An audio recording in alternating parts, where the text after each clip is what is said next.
Good evening. I'm just looking for some music. Something in the background rather than silence.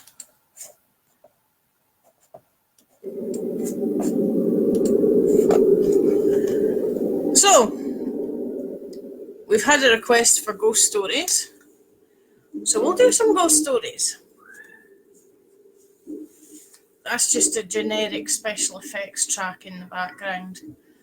So, the stories I'm going to use tonight are stories that have been given to me by various members of the public over the last 30 years, if not more.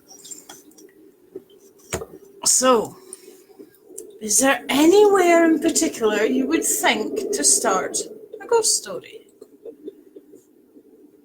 I'm presuming you want ones that have been experienced by members of the public, or do you want me to make one up for you? Or read one out, which is written about somewhere that's nearby. Hey, I'm not liking that horror sound effects. That's a bit naff.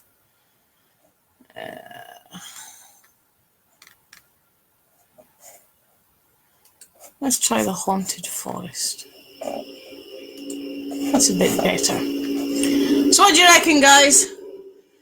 There's no comments come up on screen yet, so I'll apologise if you've been typing to me. But Facebook's being a numpty again. Dun, dun.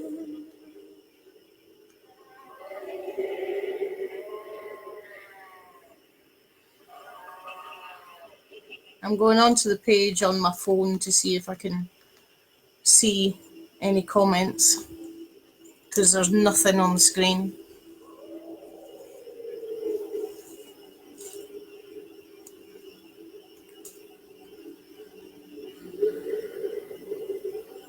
Come on, scroll down.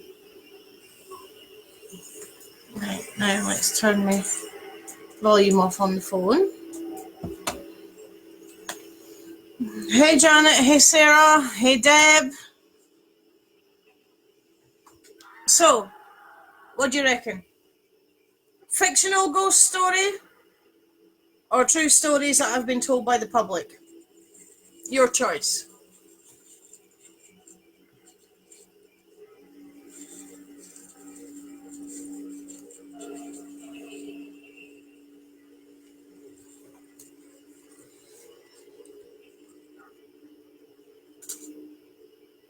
I'm watching the phone because the comments are coming up on the phone, but they're not coming up on there.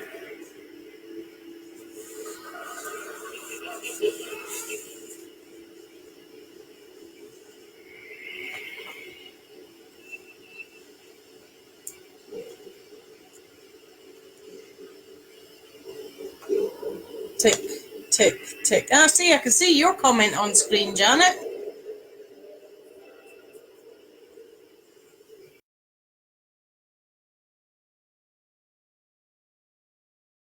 Oh, me.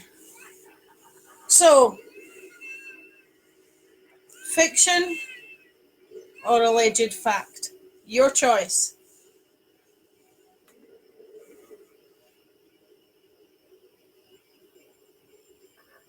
Oh, I've pixelized. Hey, Sarah. Hello, Doon to Ayrshire.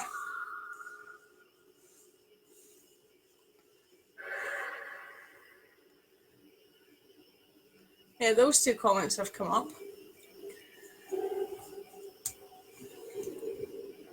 Weird.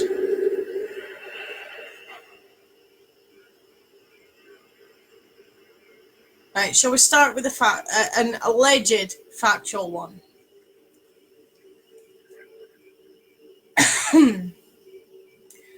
I had a phone call about 6 years ago now from a member of staff who works for a cleaning place in town. Cool. Thank you, Naomi. They work for a cleaning place in town, And they didn't like the building that they had to clean. They always felt weird. But they did it because when they tried to swap it, nobody else would take that shift. Now in this building, there are grounds to this building with an exterior gate. Most buildings for that firm, when they're in doing the cleaning overnight, you're just locked into the building and any exterior grounds are left open. So, you know, this one in particular has an exterior gate too. At this one, you're locked in, the exterior gate is locked, and you're locked into the building. So even if you manage to make it out of the building, you still can't really get out of the ground short of climbing a fence or whatever. So this person did 3 or 4 shifts there, hated it every time they were there, had their personal stereo on all the time, always had this feeling of being watched from the other room. Because, of course, to save the client's bills, you don't have all the lights on in the building when you're cleaning. You just have the lights on for the room that you're working in. So all the doorways you can see are dark. And this lady, she was starting to get a bit freaked out of this. So she started putting the other lights on too. And she was in there one night, she's working in one of the corridors, and there's paper rustling noises. And the odd tap and bang coming from the far end of the corridor. They put the personal stereo volume up, put the headphones on properly. I can't hear you, you can't hurt me. As a lot of people do in that situation. And she worked her way round the room, round the building, should I say, and finally got to the end of this corridor. The room at the end of this corridor was being used as an office for 3 or 4 people. So you've got the different stations around the room with the different desks and stuff. They go in, and it's kind of difficult to be working in a room. Sorry, the reflection of my glasses is annoying me. It's kind of difficult to work in a room that's got multiple workstations in it and not have your back to any portion of the room. But this is what this person was trying to do, because they just felt it wasn't safe to turn their back on anything in the room. And they're working away. They got to the second workstation in the room, working away, cleaning things down, wiping the phones, which a lot of people don't realise cleaners actually clean the phones too in your office. And as they're doing this, they heard a noise, looked round. What they had intended to be their last workstation in the room, the computer chair had gone off, away from the desk. Like a lot of computer chairs, they're on wheels, so yeah, potentially could have been a wind, but the building's completely locked up for security reasons. There's no windows open. There's no breeze. So they move the computer chair back to where it should be and carry on, but they keep checking that last workstation. And you can hear the rustle of fabrics coming from over there too, like somebody's actually sitting there working. Now, don't like this. Puts the volume on the personal stereo up full blast, so they couldn't hear anything. Working away, gets to the third station in the room, and some paper went flying across in front of them. Just a couple of sheets, been thrown from the final workstation. They picked them up, carried on cleaning, For the final workstation, it was just a case of, that'll do. Because they knew that's where this thing or person or whatever was. Got home, following day, phone's the boss. I can't do that place anymore. I need you to change my shift. I need you to swap it. Well, nobody else wants to do it either, so you're kind of stuck with it. Could you do it? Just so you know what's happening. I know what's happening. Why do you think everybody else won't do it? So this poor person had to go back a couple of days later. Worked their way around the office. Gets down the corridor into the office at the end. As they walked in the door of that office, where she'd had paper thrown at her before, a desk stapler, the big ones, launched itself at her head. She ran, bolted, phoned the boss hysterically. You have to come and let me out. I can't do this. After a bit of to-ing and fro-ing on the phone, they came to let her out. She quit her job the following day. I have written to said office and asked them if they would like any help with this issue, or if they would like some information that might help them deal with what's going on. Never got a reply. So, yeah, at the moment, cleaners are key workers.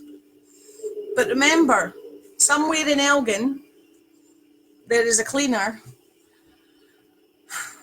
that's paying a much bigger price to do their job than just a bit of elbow grease. That's one. Another one, it's another office building. It's a publicly accessible office, this one. I haven't been in to investigate this one either. I was doing one of my tours and I was stopped down the high street in my top hat and grease paint. You do investigations too, don't you? Yep. You need to go and have a look at such and such a building. Oh? Yeah. I'm a cleaner there. Again, the cleaners that are there out with office hours when the building is quiet and there's no humans present to account for any noises or movement. I'm like, all right, and what's up? Well, there's this one room that you go up, and before you go into the room, you can hear somebody arguing. You can hear two different voices. You can't hear what they're saying, but you can hear them arguing. Okay. And when you go in, there's nothing. All right. Anything else? Yeah. There's a floor above it too. Okay. What happens there? Well, the Hoover's got an extra long cable because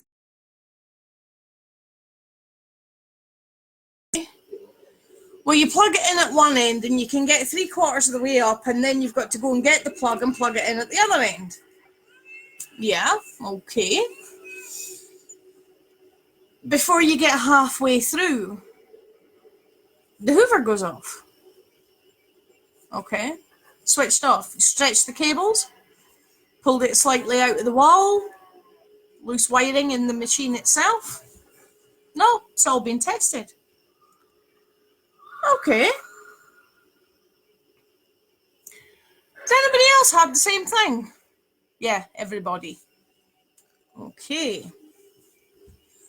And when you look, when you go at the Hoover to put it back on, is it all normal. There's no like fuse gone, anything like that. No, but the only thing is the plug's actually been pulled out of the wall and the switch on the wall socket has been switched off. Interesting. So somebody doesn't like the noise of the Hoover and they keep switching it off and unplugging it. But if you go from the other end, if you start at the other end and work your way back, it's fine. And I says, well, why don't you just do that? Oh, we do normally. We just test it every now and again to see if it's still doing the same. Hey,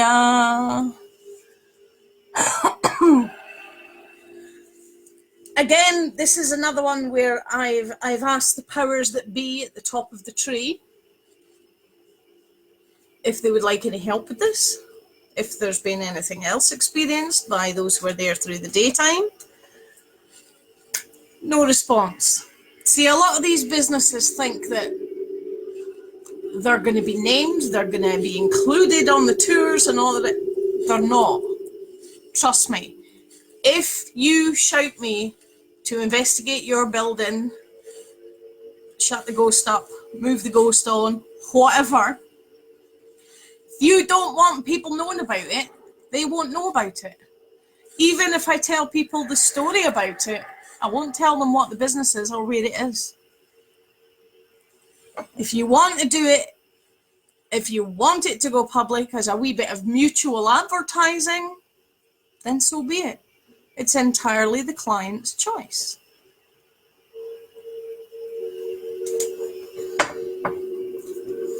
And I'll tell you one of the ones that happened to me. I was in a local pub, which of course they're all shut now. I was stone cold sober. Those of you who know me personally know that I've been practically teetotal for 20 plus years now. And I went to the loo, and when I went in, I could hear somebody in another cubicle crying, and I'm like, oh yeah, typical Saturday night, it's 9 o'clock, somebody's in the lavies greeting as per usual. And I came out the cubicle, and while I was washing my hands, I looked in the mirror. All the other cubicle doors were wide open. There had been no footsteps, no door opening or closing, no cubicle lock being unlocked, you know, that wee click that they give. Nothing. And I'm like, okay. So there's someone else in here that nobody can see. So I went down the stairs and I jokingly asked the barman, so what's with Moaning Myrtle in the toilets? Because, of course, I'm instantly thinking Harry Potter, Moaning Myrtle stuck in the girls' toilets. And the barman's like, what? I says, you've got somebody in the girls' toilets crying. I says, but they're invisible. Have you been told about this before? Did you know about it already? Do you know anything of their story? And he's like, I've heard about it, but I don't ken nothing about it. Okay. So the next time I was in there, yeah, exactly, Angela, a lot of the time. Next time I was in there, it was really, really busy. And when places are busy, it's kind of easier to do like a little mini investigation without anybody realising. I've done it in several pubs in Elgin now without people realising. So if you ever see me in a pub and I'm just kind of stood there like listening to nothing or watching something you can't see, you know I'm doing a little mini investigation. I'm trying to get a conversation from whoever it is.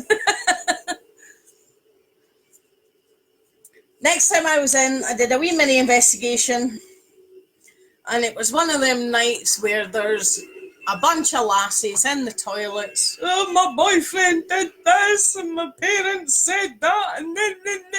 There's like 4 or 5 of them having a mother's meeting in there. Again, typical Saturday night in the pub toilets. So I kind of pretended to be joining in on the conversation, so I'm nodding and shaking my head along with the rest of them. But all the time I was doing that, I was actually fishing for the crying one, because I could still hear her, even though they were in there yapping and they weren't exactly being quiet. And I got her to step forward. She's in servant's clothing from about 1700s. Now, the building that this pub is in is not old enough to be 1700s. So she's from a building that used to be there, but is no longer there. Because her clothings predate the pub by about 100 years on the exterior.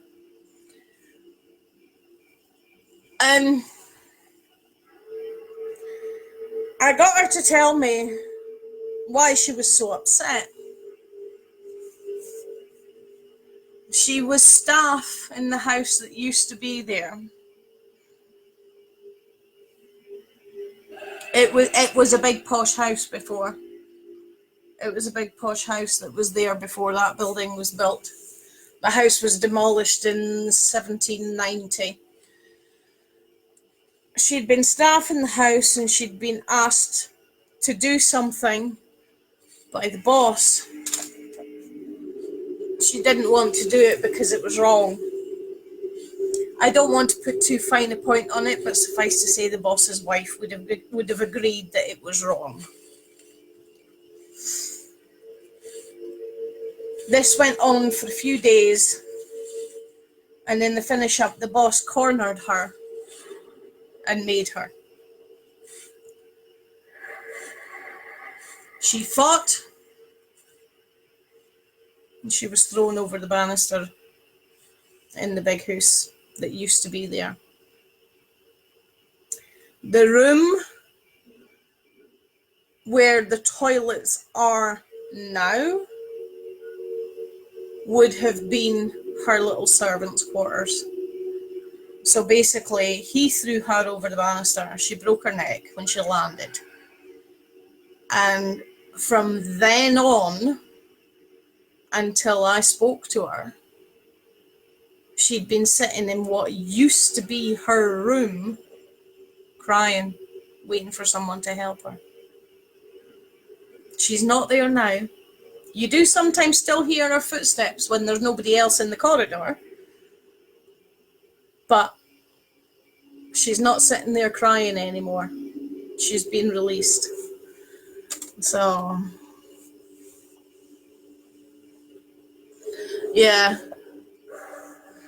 The staff are the ones that tend not to change, because in the big houses, when they used to be country houses for the country retreat, the householders, the family, would go off back to the city or whatever, but the staff are still there, so there's more of the staff's energy than the people who own the place. So, but she's been released. Let's see.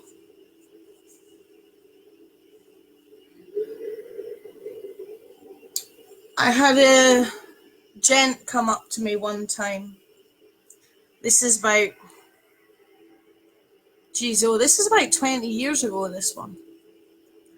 This gent came up to me and he says, "Oh, here, I've been telling you collect ghost stories." Aye, I do. Well, I have to tell you this. Okay. Was on my way home for the pub one night, and I stopped for a pee.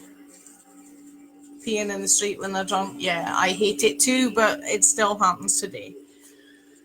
So, he stopped into this close for a pee. And just as he was about to start, he said something, grabbed his shoulders and threw him backwards on the floor. I'm thinking, aye, drunken stop. And he says, well, that's kind of what I thought at first. He says, but I actually hit my head off the other wall,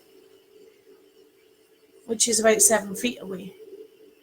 And he had been stood right by the wall.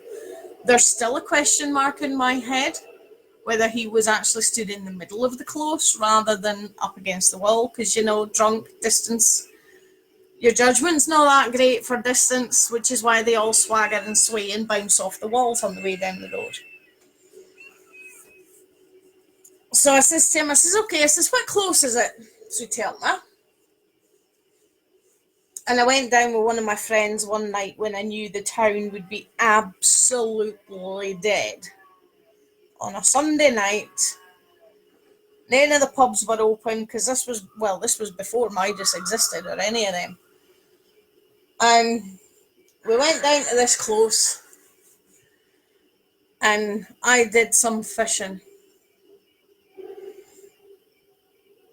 And I got all these painful spots popping up. My arms, my ribs, on my face, and just on the brow bone there. And I says to my pal, I says, I don't feel right. I says, that doesn't feel right. I don't know what that is. It doesn't feel right. And she looked at me and she's like, you've got a black eye. So I'm like, aye, alright, whatever. She's like, no, seriously, you've got a black eye. Okay. So I finally got a contact with this young man. And that was actually quite a well-timed screen whap, wasn't it? As I'm talking to him, I could feel all these impacts. And I collapsed. I ended up laid on the floor. And I could feel punches and kicks from all different directions. And every time my pal came to try and help me, she was pulled back. And I'm like, it's okay, just phone an ambulance if I start bleeding, but I'll be fine. So after about 2-3 minutes, which felt like an hour, it finally stopped. And I'm covered from head to foot in bruises by the way it feels. My stomach was really, really sore. So I lifted up my top to have a look. I had a boot print on my stomach. And by the time we went back up the road, I had 2 black eyes, a split lip, bruises all over my torso, front and back. I had another boot print on my back, high up on the top of the shoulders. But I had to help this young man because he was terrified. He had gone against a father's ruling. Him and a young girl locally were in love. Her father thought he wasn't of a high enough station for her to marry, and the two of them planned to run away. The father found out about the plan, asked the young lad to run a message for him, which would involve him going into that close. When he went into that close, he was grabbed by 7 men and beaten to death. This happened in the 1600s. The close wasn't even a close at that point. It was the edge of a building at the very far end of what was then the high street. But now it's one of the closes. He's another one that I helped to move on. But you come across some weird stuff. And I know half of you are sitting there going, what the hell? But yes, for those of you who don't know me personally and haven't been on my tours, I'm a freaky person that can see and hear them. I always have been. I've been scaring people since I could talk.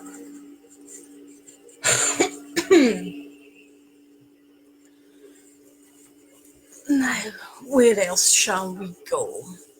Oh, there's one.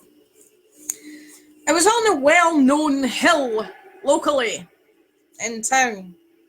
Yes, Lady Hill.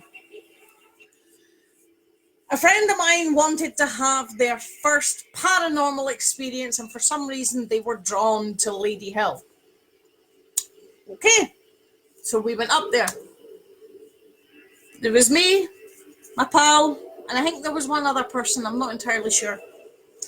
So we're stood on top of the hill, and I'm pointing out what you can see. I mean, it's dark, so all you can see is street lights. I'm pointing out what you can and can't see around the town as you're stood on the top of Lady Hill. And the other person that was with us made that, you know, that gasping noise when you jump. That,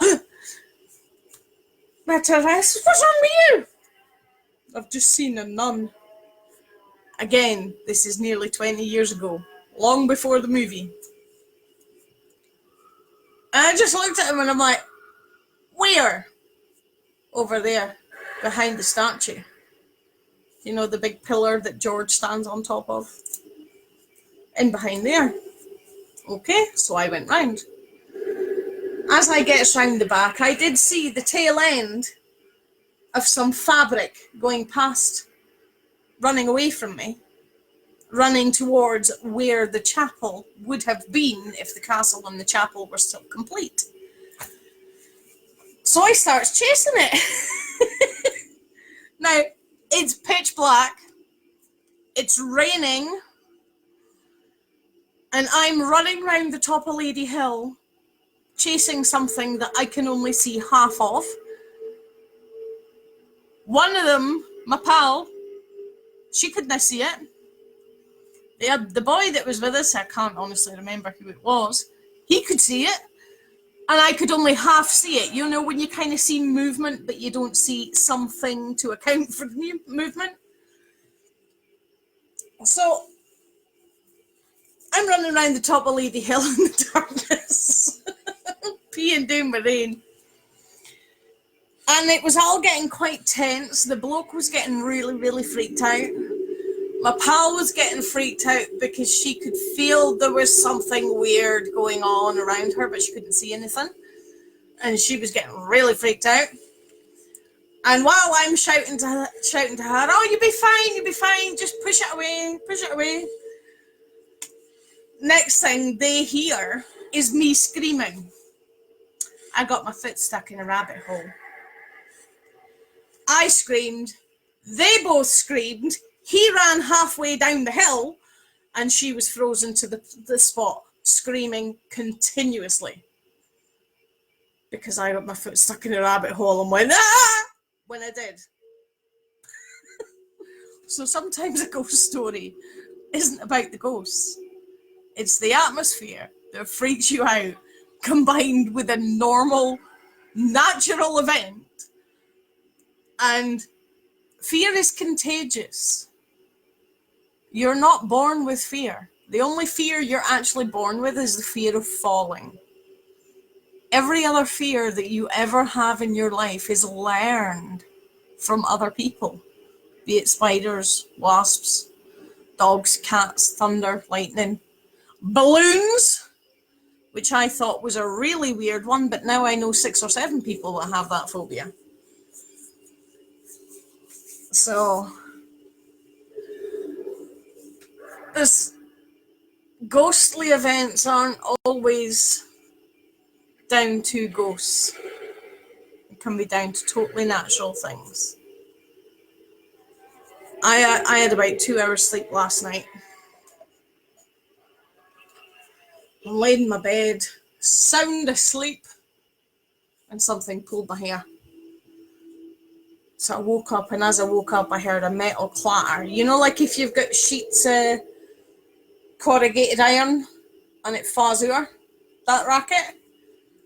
And I'm like, oh my God, somebody's trying to break into my shed. Bolted through the house. Had a look outside. Nothing. Nobody. But could I settle after that? No. Nothing spooky about it at all. But this is what generates that fear that gets people scared when the heaters start making that. When they start heating up in the middle of the night. And people are like, oh my God, there's something tapping on the wall. A lot of ghosty things have logical explanations.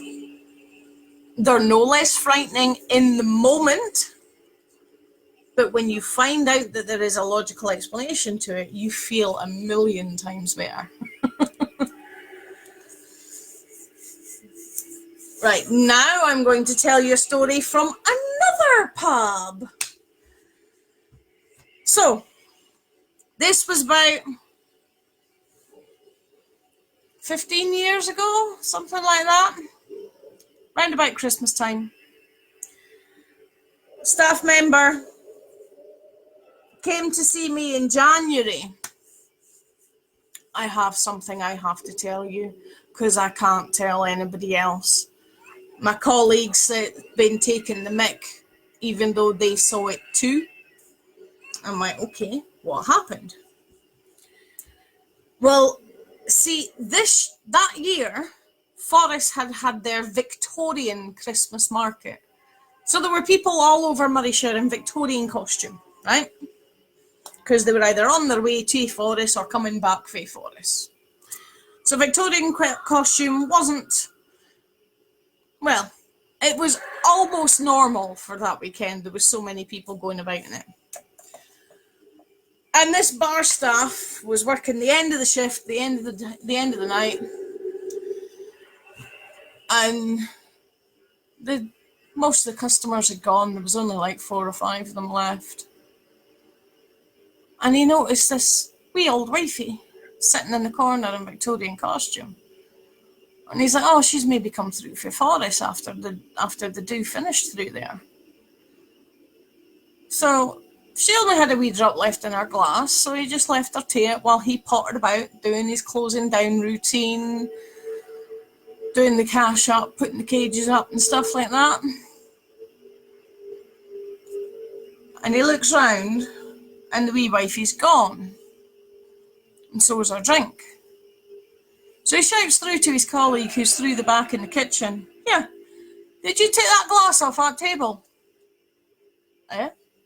What glass? Table in the corner. There was a wee old wifey sitting there finishing her dram. Not half an hour ago when I was through there wasn't. Huh. So he slowed down his routine, figuring because they hadn't heard the front door go, she must be in the toilets or something. So he slowed down the routine to give her extra time to come out of the toilets and such like. And about half an hour later, he says to his colleague, he's like, she's not come through. He says, I can't go through the wifey's lavies. And his colleague turns around, he says, oh, well, I mean, it's 2 boys, but one was obviously more prudish than the other. So the second one goes through to the ladies' toilets. Nobody. Not a soul. So he goes back through and he tells the first in, there's nobody in the toilets. What are you on about? That wee old wifey, she'd a purple shawl on and she'd one of they fancy navy blue bonnets that they were all wearing at the Victorian do in Forres today. I've not seen an old wifey in Victorian clothes. You sure you've not been supping instead of serving? Positive. And then his colleague turns around and he says, here, he says, I've got an idea. He says, well, wind back the tape, see if she went. He says, because I never heard the front door either. So they wind back the CCTV tape. And you can see folk drifting out the pub. Closing time. And it's one of these cameras that like pans every so often. And just as the bar's emptied of the others, it pans round to the corner where he had seen the wifey sitting. And he points to the screen and he's like, look, there she's there. And his pal's like, what are you on? Why? There's nobody on the screen. Aye, she is. I can see her. She's sitting right there with that purple shawl and the blue bonnet. There's nobody on the screen, mate. Nobody. So he kind of wound his pal up a bit. And his pal was insisting, and he's like, I seen her. I saw her walk across the room earlier, and I saw her sitting in that corner. 3 times I looked round, and she was sitting in that corner, and I can see her on the screen now. But you can't see her. Who's been smoking what? So they ended up having a fallout.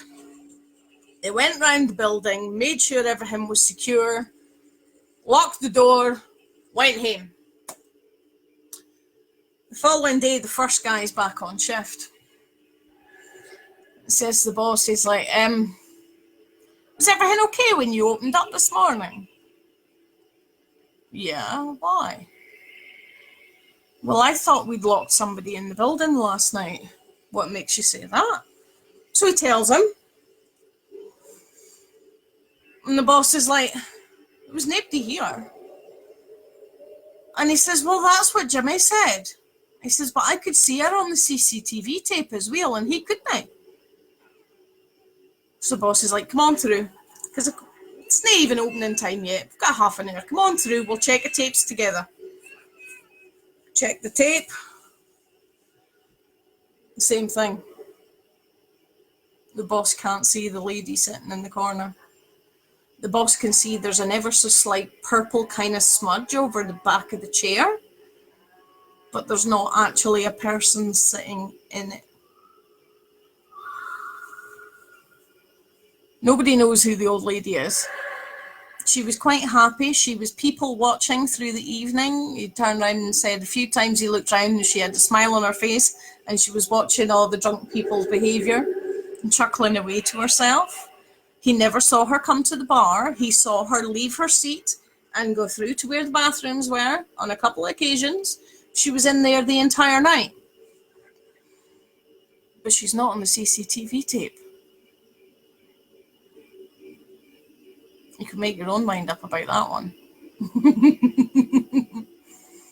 I've seen a few things in that pub too, but I haven't seen her. But we'll see when everything reopens again.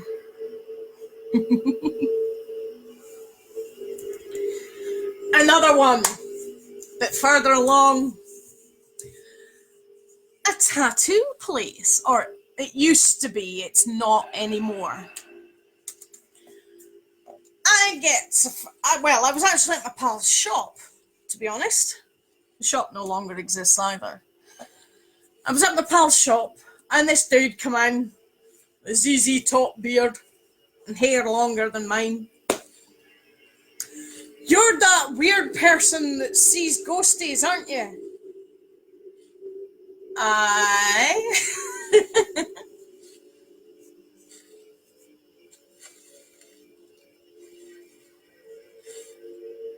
Well, I'll read that one in a bit, Louise. Yeah. So I'm like, aye? How? I need to get you to come and have a look at my place. I've already had a medium there.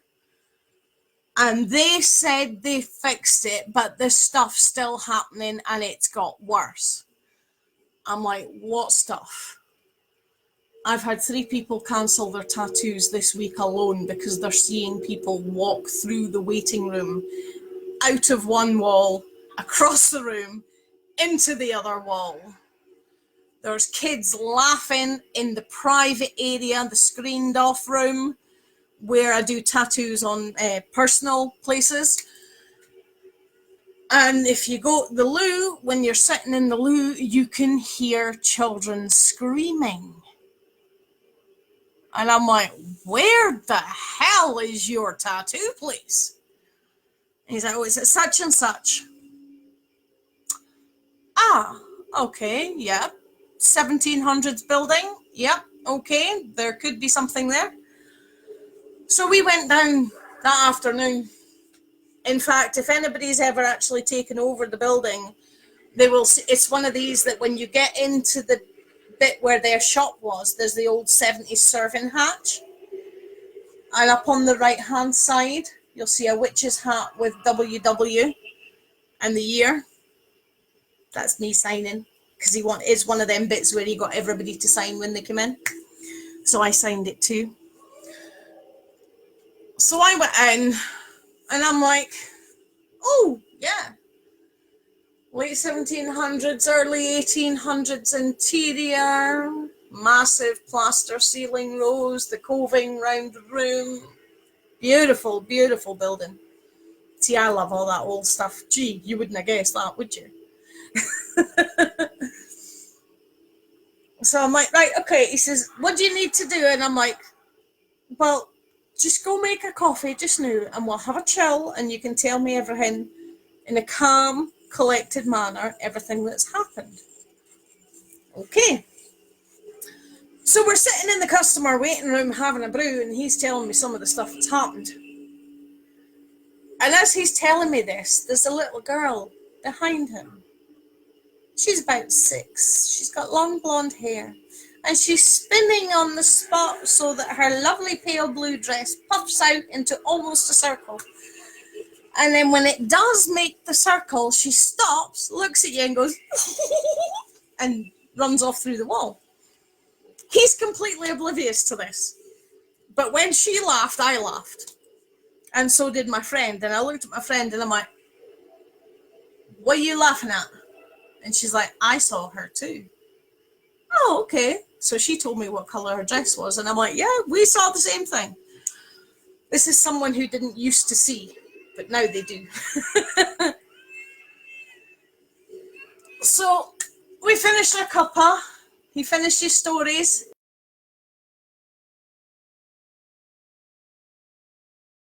Building. I says, I'm not asking you to try and get into other people's businesses because it's one of these buildings that's got shared by different businesses. And we did the bit where Joe Public would have seen for the tattoo place, the waiting rooms, the treatment rooms, the reception area, all the rest. Went round there and I'm like, okay, what's upstairs? Is that another business or what? And he's like, no, he says, we've got that too, but we don't use it. I'm like, okay. Why don't you use it? And he says, we used to use it for band practice. He says, but every time we did, all the doors slammed. Now, as you might have realised by the ZZ Top beard and the hair longer than mine, it wasn't folk music they were playing. It was heavy metal. I says, okay, I says, so why aren't you using it for storage? Because you've got an awful lot of stuff in the reception area.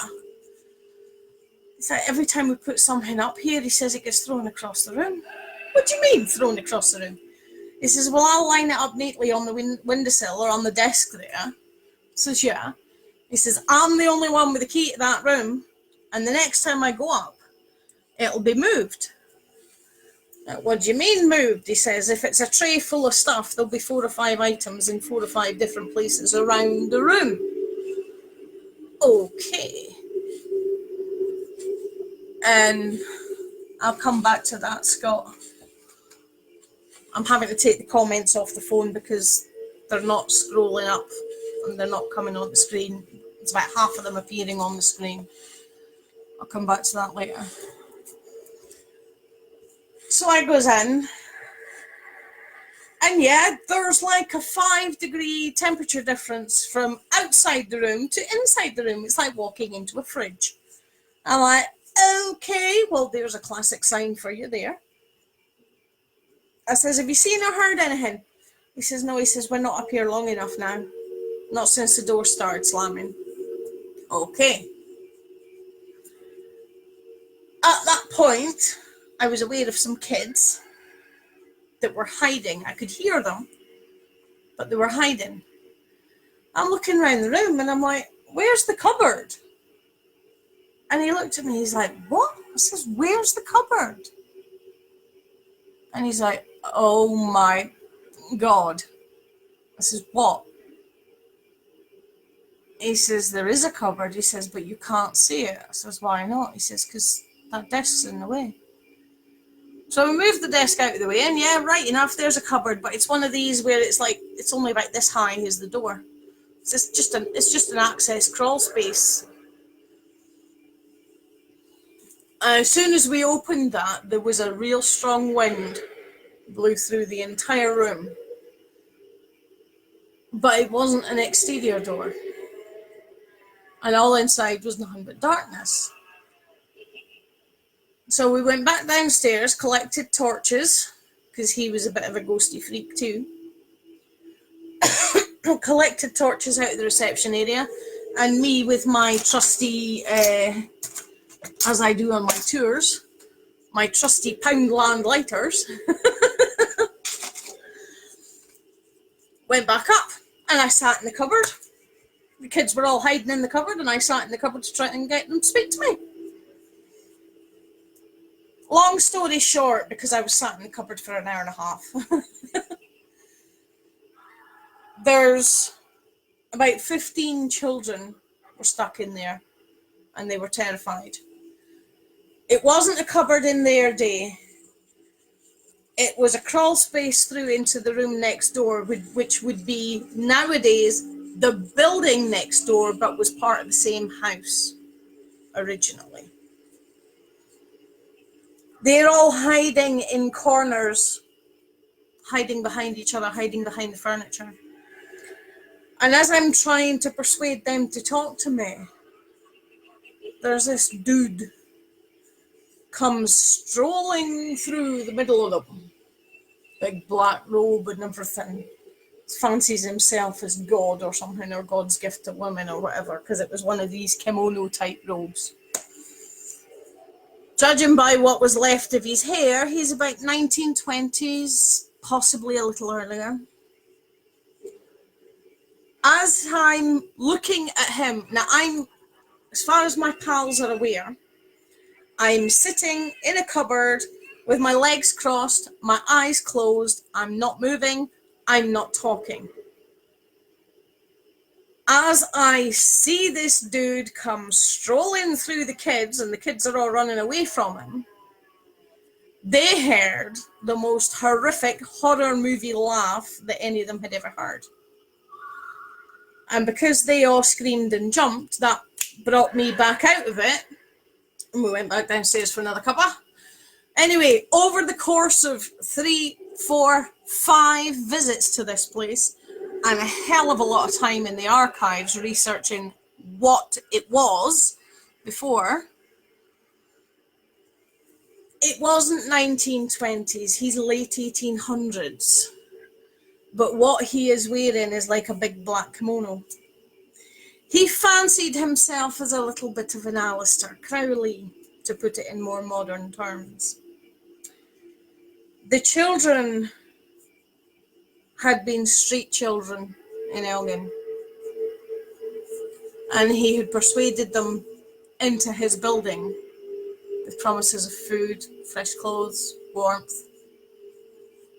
and nearly all of them ended up dead. He had followers who were known to wear a navy blue short waist cloak. So during the late 1800s, if you see somebody with a short navy blue cloak on, you didn't annoy them.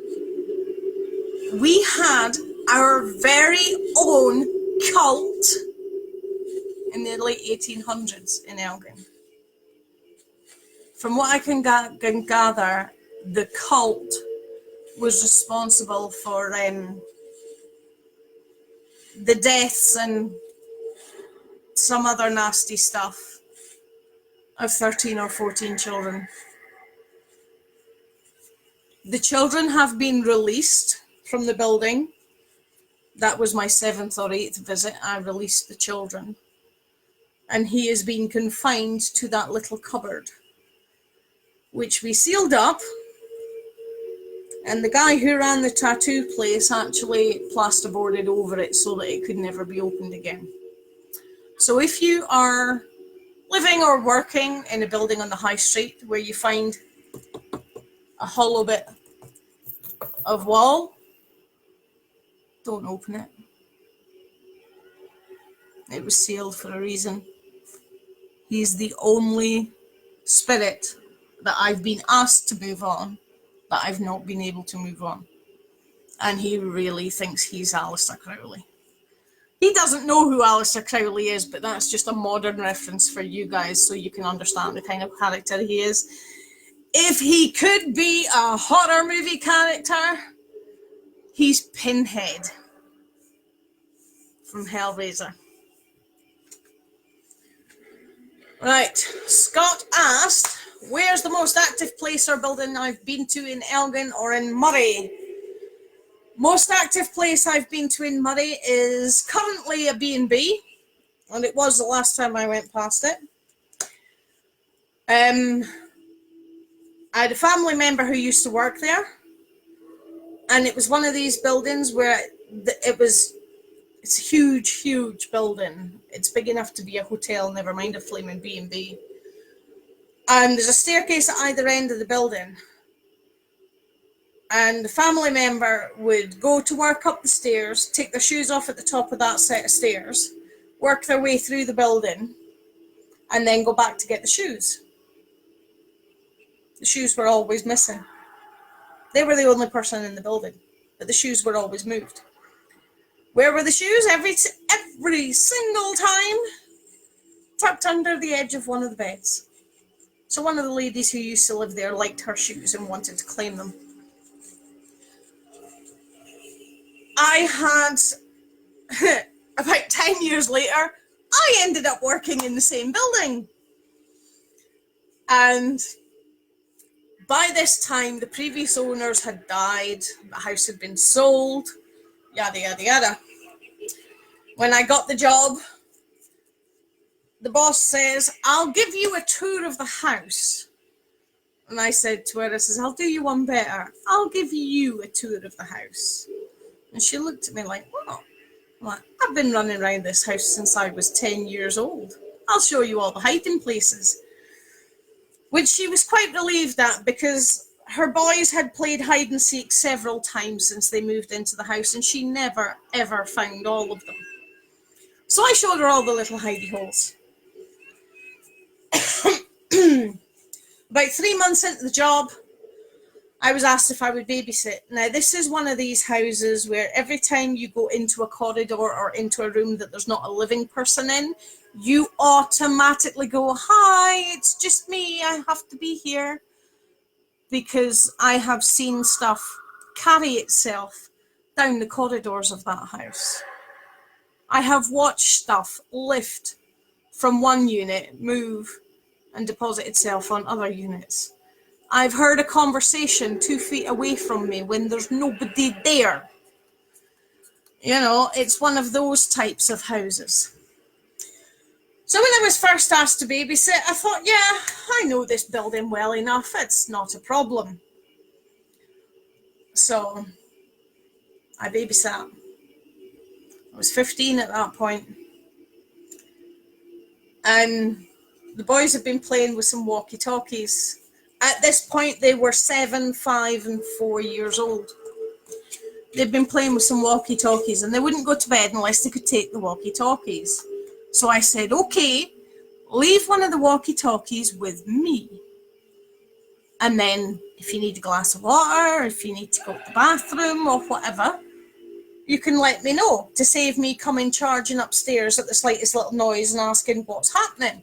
Why aren't you asleep, sort of thing. So they agreed to this. They thought it was great because they were playing like Army Man or something. And they'd been upstairs for about half an hour, all was quiet. And the walkie-talkie on the coffee table in front of me went off, but it was just like white noise. So I lifted it up and I'm like, remember, you've got to hold the button in to talk. Put it back on the table. It goes off again, white noise again. I'm thinking, oh, one of them's fell asleep with it in his hand, and as he's rolled over in bed, he's pressed the button. So I went up the stairs to go and claim it back, so it wouldn't keep going off all night. Went in the room, all three of them are sound asleep. And the walkie-talkie's sitting on the unit beside the door. And I'm like, well, that's not what I expected, but okay. Went down the stairs. Goes back into the living room, made myself a cuppa. Now, I hated the kitchen for that place. See, when they divided the house, because the house was divided for the two separate families, and when they divided it, they had turned what used to be the children's nursery into the kitchen and put floor-to-ceiling windows on two walls. And being in the middle of the countryside, when you look out them windows, all you see is pitch black. So I didn't like it.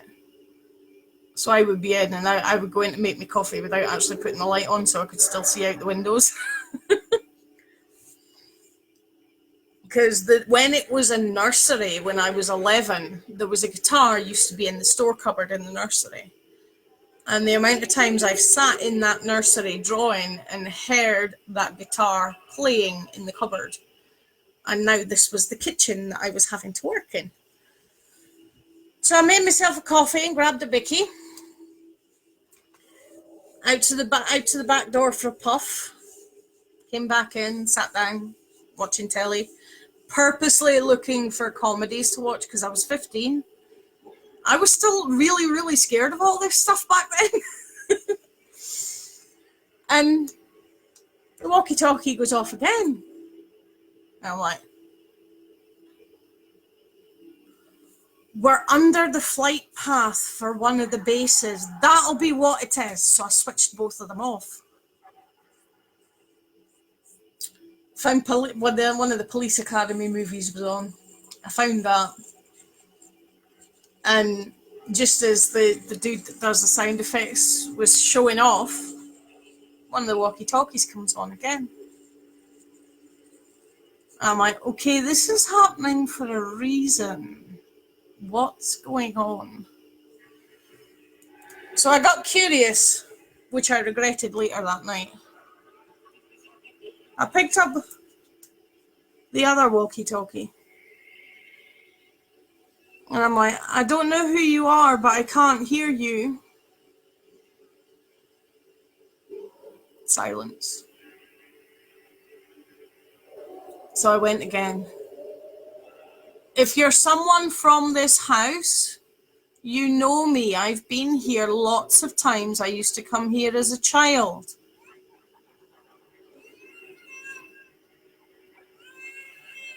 Nothing. So I'm like, okay, write it off as imagination. And then you get, yeah? What the hell was that? I looked down, the light's on the walkie-talkie. Ja? Ich verstande. I'm like, I don't know who you are, but I don't speak German. I only speak English.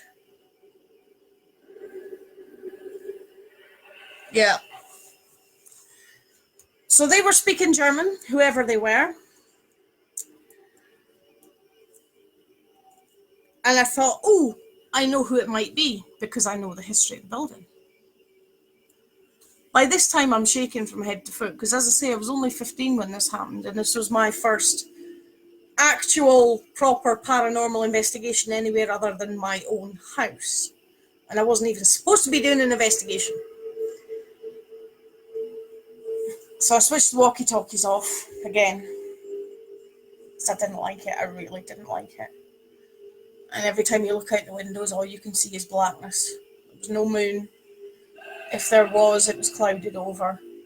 The only lights you could see are the end of the bloody runway for one of the bases. And I'm like, flicking through, looking for another comedy to watch. Like, radio goes off again. A full sentence in German. I have no idea what they said because at that point I didn't understand German and I don't remember what it sounded like to be able to guess what it means now. So I picked up the walkie-talkie and I'm like, if this is Oscar, I'm really sorry, but I don't understand German.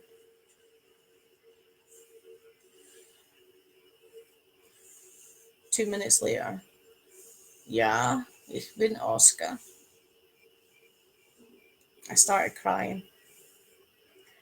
When I first went to that house when I was 7 years old,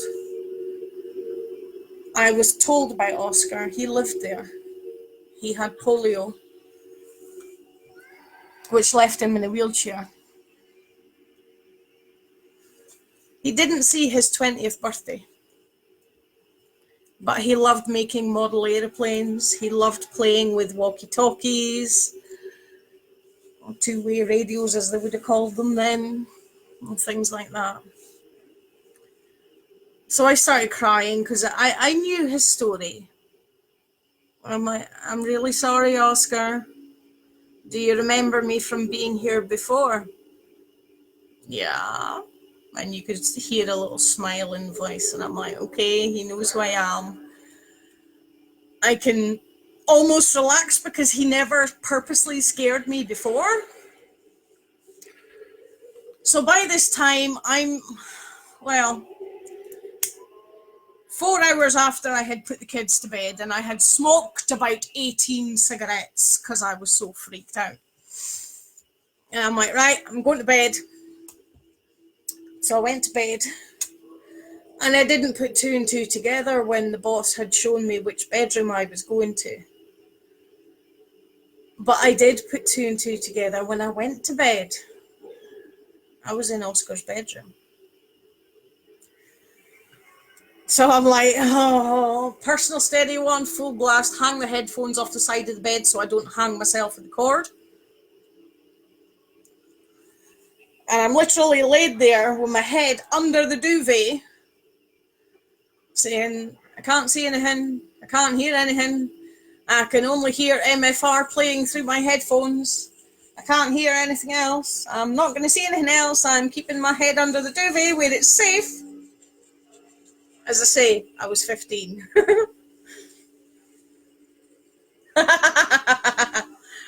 I don't know if I'm allowed to say now because it's different owners. Again, it's changed hands quite a few times in the last 20, 30 years. I woke up with a jump. The cord for my headphones was around my neck. And I automatically think, oh, I fell asleep with the headphones on, okay. Took them off my head, put them back on the bedpost, and then went, hang on a minute, that's where I left them. Why are they around my neck? Freaky. So I turned the volume up again. Nodded off again. Woke up with a jump. Personal stereo was off. Oh, you'll have to PM me and I'll tell you if you're right.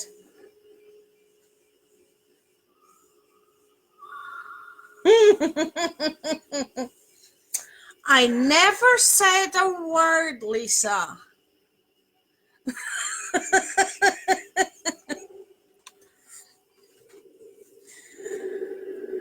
So I woke up with a jump, and this time the personal stereo had switched itself off. And I'm like, oh, maybe the batteries are dead. Okay. So then I'm laid there in the pitch black going, how am I going to sleep without any sound to distract me? Oh, yeah. So I'm just kind of laid there, kind of talking to myself, going, look, I've been here lots and lots of times now. Everybody who used to live here knows me. Everybody who was here as a spook then knew me, because we used to quite often sit and watch the Rocking Horse move on its own. It was actually a really cool building, as long as you weren't too scared. But when you're on your own in the middle of the night, you are scared! So, I noticed a wee white light going across the ceiling. I'm like, oh, traffic outside. And it got halfway across the ceiling and it just stopped. I'm like, oh, maybe that's them coming home. So I got up and looked out the window. Absolutely nothing. Pitch black. What made it even worse is that place is surrounded by rabbit and deer. So as you're looking out into the blackness, you can see all these little eye shine pairs staring back at you. You know, which makes it even worse. Really doesn't help. So I got back into bed, and this white light's still there on the ceiling. It's only about the size of, like, if I was to do... Wrong one, that one doesn't work. That's the one that works. If I was to do that, it was less than half the size of that. And it just sat there on the ceiling. And I watched it split into two. Each one went a slightly different direction. They were kind of generally together, but one would go that way and the other one would stay straight. And I'm like, I really don't know what this is, and I really, really do want to get some sleep. Because I smoked all my cigarettes and I couldn't drink any more of the coffee. I'd gone through half a jar. So I laid there, reciting. It's me. It's Linda. You know me. Please don't hurt me. Please don't scare me. You know who I am. Your mum knows who I am. Because by this point, his mother was dead too. Your mum knows who I am. She'll tell you. Please, leave me alone. Let me sleep. And I finally drifted off to sleep, reciting that over and over and over again. About 2 hours later, by this time it's like 4 o'clock in the morning, I heard the doors all opening and closing. And I'm like, oh, thank God they're home. I went down. No lights on. No sign of movement. Looked out the door. Car's not back. Oh, great. Something else. So I went through and put the telly on. Figured I might as well have another cup of coffee while I'm up. Desperately looking for something that's not a horror film. Now, this is the late 1980s. There are no 24-hour TV stations. And at that time of night, around 4 o'clock in the morning, you'll be lucky if you find anything other than a horror film. Or snooker. No, it's not. It's not the Ardivot House. It's the other Lossy Road.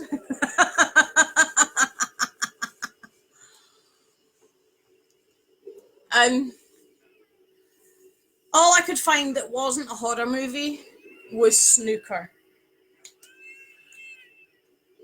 So you can still hear everything that's going on. You can still hear all the movement. I can hear footsteps running across the corridor upstairs. I can hear connecting doors on the floor that I'm on, opening and closing. The bloody toilet flushed. About 5 o'clock, the mum and dad came home. They're like, oh my God, you didn't have to wait up. And I'm like, no, seriously, I didn't really have much choice in the matter, but now you're home, I'm going to bed. And I went to bed a bit more settled, knowing that there were at least grown-ups in the house, and I wasn't the designated grown-up. It's a soundtrack I've got playing in the background. It's the Haunted Forest soundtrack on YouTube. Adds a little bit of atmosphere, as well as the sun going down and it getting gradually darker. So I was woken the following morning by the smell of bacon and coffee, and I'm like, oh, great. I went down the stairs, and the mother says to me, you look like death. What happened last night? So I told her. At first, I says, I kind of don't want to tell you because I don't want you to be scared of the house because it's a gorgeous house.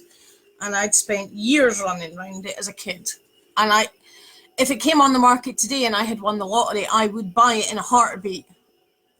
I'm convinced I'm destined to eventually own that house. Now I can have a proper conversation with them, if they're still there. I says to her, I says, I kind of don't want to tell you, because it's a bit scary, and I don't want you to be scared of the house. And she's like, well, we know it's haunted. I says, yeah. I says, I knew it was haunted when I first came here when I was 7. I says, but what I experienced last night is nothing compared, everything else I'd experienced in that house before had been positive, playful, and fun. That, I still think they were trying to be playful, but it scared the hell out of me. I eventually told her over the following few days, everything piece by piece. And she says to me, she says, we've never had anything. She says, the only thing we've ever had is this one particular room. No matter how you leave the bedding, when you walk past it again, the bed is made with one corner flipped back, tucked in, like the old hotel beds. And I started laughing. She says, what are you laughing at? I says, I know exactly who that is, because that's how she liked her bed to be done. It's Oscar's mother's bedroom. And she says it's the big room that's got the little dressing room type thing off to the side attached to it. I says, yeah, that's it. That was her bedroom, and that's exactly how she liked her bed. She would always have that one corner flipped back but still tucked in. I haven't been to the house for over 20 years now. But just because I knew one of the ghosts who's there, I knew her when she was alive, I really, really, really want to go back and visit and say hello. Because the very fact she kept correcting her bedding tells you that she's still there. But now she's been reunited with her son. There are a lot of other ghosts in that house, but that's just 2 that I know for definite who they actually are. But it's nae Ardivit house. You could probably fit Ardivit house inside it. This house has 15 bedrooms, 9 bathrooms, and 7 staircases. It's not Ardivit.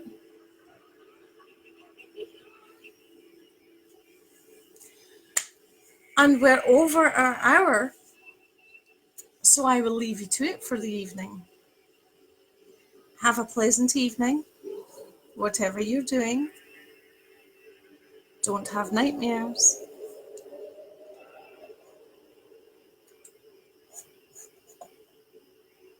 Sleep tight.